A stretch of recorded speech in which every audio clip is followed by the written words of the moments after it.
کا غلبہ ہو جائے پھر بھی کوئی کفر پر اڑا رہے تو اس سے بڑا ناہنجار اور کون ہوگا؟ باطل کے غلبے میں تو میں کہہ سکتا ہوں نا کیا کروں، ہمت نہیں ہے، کیسے یہ چنا جو ہے پہاڑ کو پھوڑ سکتا ہے اور کیسے پورے پہاڑ کو پھوڑ سکتا ہے، لہذا مجبوری ہے بھائی، اللہ اللہ تو ہم کر ہی رہے ہیں نا۔ دین غالب ہو جائے پھر بھی اگر کوئی کفر پر اڑا رہا تو اس سے بڑا ناہنجار کوئی نہیں۔ اور دوسرا مفہوم کیا ہے؟ ہمارے اتنے پختہ وعدوں کے باوجود اگر تم کمر نہیں کستے، ہمت نہیں کرتے، قدم آگے نہیں بڑھاتے، آپ کے دیواروں پر قدم بڑھاؤ فلاں، قوم تمہارے ساتھ ہے، لیکن ہم قدم بڑھانے کو تیار نہیں ہیں، اللہ کے دین کی طرف قدم بڑھانے کو تیار نہیں ہے۔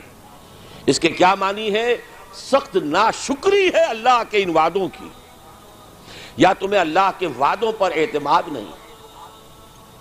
وَمَنْ أَصْدَقُ مِنَ اللَّهِ قِيلًا وَمَنْ أَصْدَقُ مِنَ اللَّهِ حَدِيثًا، کون ہوگا اللہ سے بڑھ کر سچا اپنے وعدے میں؟ کون ہوگا اللہ سے بڑھ کر سچا اپنی بات میں؟ لیکن ہمیں اعتماد ہو تو پھر تو ہم بازی کھیلیں زندگی کی مردانگی کے ساتھ اللہ کے دین کے لیے، ہمیں تو نہیں ہے۔ وَمَنْ كَفَرَ بَعْدَ ذَلِكَ، اس کے کیا معنی ہے؟ ہمارے ان پورے وعدوں کی ناشکری کرو گے۔ فَأُولَٰئِكَ هُمُ الْفَاسِقُونَ۔ اب ذرا جلدی سے تاریخی اعتبار سے جائزہ لے لیجئے۔ یہ میں نے عرض کیا یہ آیت نازل ہوئی اور سورہ صف بھی نازل ہوئی سن 6 کے شروع میں یا سن 5 کے آخر میں۔ فتح قریب اور ادھر وعدہ استخلاف، کتنی جلدی پورا ہوا صحابہ کرام کے ساتھ اندازہ کر لیجئے۔ سن 6 میں صلح حدیبیہ ہو گئی، انا فتحنا لک فتحا مبینا۔ 7 میں خیبر فتح ہو گیا، مال غنیمت کے انبار آ گئے، یہودیوں کی دولت،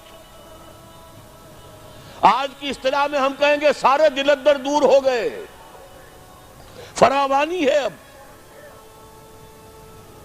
سن 8 میں مکہ فتح ہو گیا، چاہے کوئی فارمل حکومت نہیں تھی عرب میں، لیکن یہ کہ دارالخلافے کی حیثیت یقیناً مکے کو حاصل تھی۔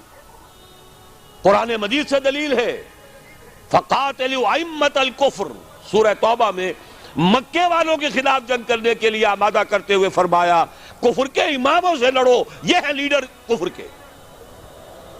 فَقَاتِلُوا أَئِمَّةَ الْكُفْرِ، سن 8 میں وہ فتح ہو گیا۔ سن 9 میں وقت کی عظیم ترین مملکت رومن امپائر دم دبا کر دبک کر بیٹھی رہی، حضور کے مقابلے میں غزوہ تبوک میں نہیں آئی۔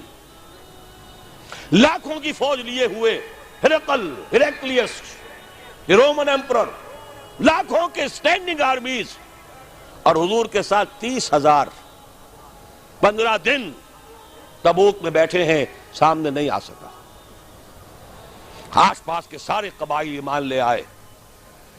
معلوم ہوا اور سن 10 میں بلکہ سن 9 ہی کے آخر میں آخری چیلنج دے دیا گیا، کم سے کم اہل عرب ان میں جو مشرک اب تک باقی رہ گئے ہیں، بس چند مہینے کی مہلت ہے، یا ایمان لے آؤ اور یا تہ تیغ کر دیے جاؤ گے۔ فَإِذَا انْسَلَخَ الْأَشْهُرُ الْحُرُمُ فَاقْتُلُوا الْمُشْرِكِينَ حَيْثُ وَجَدتُّمُوهُمْ۔ کسی کو بھی تہ تیغ کرنے کی نوبت نہیں آئی۔ کچھ سر پھرے تھے جو بھاگ گئے ملک چھوڑ کر، باقی سب ایمان لے آئے۔ جاء الحق وزهق الباطل ان الباطل كان زهوقا۔ اللہ کا وعدہ پورا ہو گیا یا نہیں؟